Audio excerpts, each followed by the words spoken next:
On a fait un tour du monde parce qu'on est capable d'être des chevaux.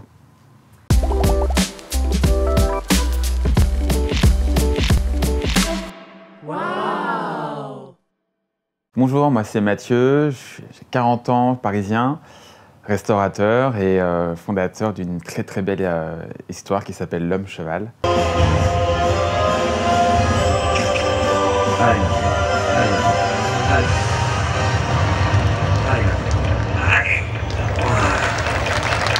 C'est né d'une passion qui est l'équitation. Tout petit, j'ai eu la chance de tomber dans ce magnifique sport qui est avant tout une relation entre un animal fantastique et un être humain. Et du coup, de là se sont créés des liens. Et puis, il y a eu une admiration, un profond respect pour l'animal qui s'est transformé en mimétisme. On s'est amusé à imiter nos poneys, à galoper comme eux, puis à sauter, à sautiller à l'époque, parce qu'on ne sautait pas très haut. Et puis les hauteurs ont commencé à devenir de plus en plus intéressantes, et puis il y a une technique qui s'est mise en place, puis des règles du jeu, puis une association, puis badaboum, et aujourd'hui c'est devenu un gros spectacle.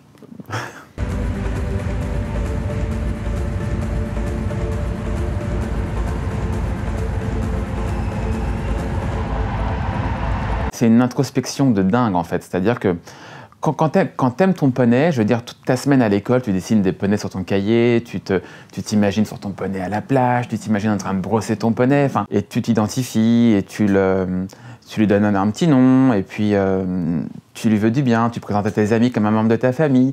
Et donc petit à petit, il y a un côté mise en abîme qui est assez prononcé et le fait d'imiter son poney dans la démarche quotidienne est devenu quelque chose de très normal. Quand tu vas dans un poney club le week-end, les petites filles et les petits garçons, ils sont dingues, quoi. Ils s'appellent par le nom de leur poney, ils galopent, ils trottent. Et donc moi, j'ai juste poussé ça un peu plus loin que les autres, parce que j'avais à l'époque une aptitude physique qui était de pouvoir sauter. Et en mélangeant la cadence équestre et mon aptitude physique, j'ai créé un mélange homme-cheval. Et donc je me suis mis à sauter à pied, ce qu'on sautait à cheval. Et là, dans ma tête, ça a basculé et je suis devenu horseman.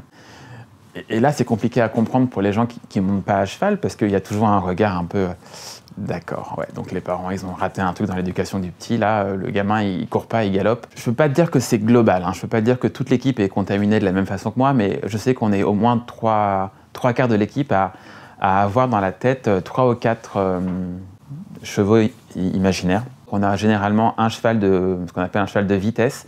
Donc c'est un cheval qui va sauter un peu moins haut que les autres, mais qui est hyper adroit, hyper agile, qui va très très vite. On a 2 chevaux de Grand Prix, parce qu'il y en a toujours un des deux qui est fatigué ou blessé. Puis on a un cheval un petit peu joker, qui est capable d'aller un peu vite et un petit peu haut. Et en fonction des destinations, de la composition de l'équipe le jour J, en fonction du temps, du type de sol, et c'est là que c'est grave, avant de rentrer en piste, on choisit tel ou tel cheval. C'est compliqué à expliquer à des gens qui sont pragmatiques. Le meilleur élément de l'équipe actuellement, c'est un mec qui s'appelle Evan, qui est brillantissime, qui a 35 ans. Le mec, il est carré de chez carré, attention, il parle 5 langues, il est bam, surdiplômé. Et en avion, à chaque fois qu'on part en tournée, il passe une demi-heure à me dire « Ouais, je suis hyper emmerdé, j'ai mon cheval de Grand Prix qui est fatigué, ça fait 3 semaines qu'il saute pas bien. » Et en fait, à aucun moment, il se dit qu'il me parle de quelque chose de compliqué ou de bizarre. Et il est vraiment sincère et il arrive sur le terrain, il me dit bah, « Écoute, j'ai pris ma décision, je vais prendre mon cheval de vitesse parce que… » Et là, son cheval de vitesse, il saute pas de la même façon que l'autre. Donc le mec, il commence à galoper différemment et il est prêt, lui, à faire des fautes sur le terrain s'il pense que son cheval est fatigué. Tu vois le truc? On n'a jamais eu cette appréhension d'être pris pour des fous, même si on sait que nous le sommes. En fait, j'ai aucun problème avec la folie, parce que pour moi, c'est pas du tout une tare. Au contraire, je pense que ça permet d'aborder des relations humaines différemment, d'avoir un autre spectre.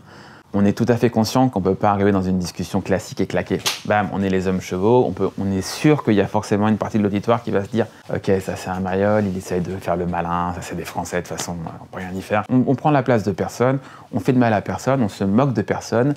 Il n'y a aucun message violent, il n'y a aucun message sexuel, il n'y a aucun message… Tu vois, c'est vraiment un mélange de sport, d'art et de passion hyper à nu. Et à un moment où tout le monde s'interroge sur le pourquoi du comment, est-ce que c'est vrai, est-ce que c'est faux, est-ce qu'on a le droit, est-ce que c'est politiquement correct, eh ben on apporte un petit vent de fraîcheur comme ça dure 6 minutes, et puis on disparaît et on a fait chier personne. Et c'est pour ça que les gens qui à la base nous prennent pour des fous, À la fin du week-end, ils se disent « Ok, c'est vraiment des fous, mais ils m'ont fait sourire. » Et aujourd'hui, faire sourire des gens, ben écoute, gratuitement comme ça, c'est juste un kiff, quoi. Quand tout le monde s'amuse et qu'en plus tu dégages quelque chose de léger, de sympa, de décalé, que tu es accessible derrière, il n'y a pas de prise de tête, il n'y a pas de prétention, ton job il est fait, quoi. Et tu rentres chez toi, t'es bien.